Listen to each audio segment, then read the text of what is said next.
Back on the market, the so-called Watcher House in Westfield. You're watching News 12 New Jersey. I'm Brian Jenkins. It's a house where owners were harassed and threatened by a mystery person referring to themselves as the Watcher. News 12 New Jersey's Chris Keating has details on the new asking price and the two families now embroiled over this piece of property. Brian, we are coming up on 2 years, and these two families, the buyers and the sellers of this house, are still fighting.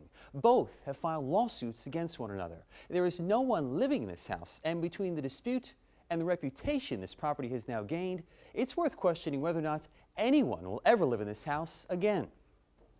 For the first time in months, a for sale sign is stuck on the lawn at the house on Boulevard. The Westfield Realty website shows off the 6 bedrooms and a new asking price of $1.25 million. But the Watcher has never been found, so the question remains. Would you move into this house? I would probably say yes. I wouldn't buy it.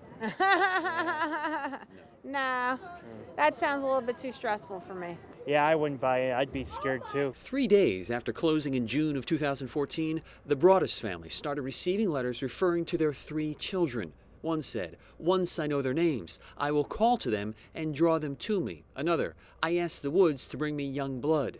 The family never moved in, and they're suing the sellers, the Woods, to reverse the deal. The Broaddus family hasn't lived in this house, but they've been paying the mortgage, the insurance, and the taxes. It's been a hardship, which is why their attorney says they filed this lawsuit. They want that money back, and they want damages.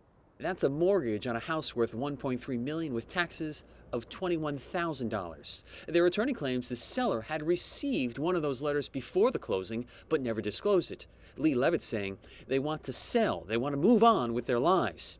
The sellers, the Woods, are now suing the Broadduses. They claim they've been defamed.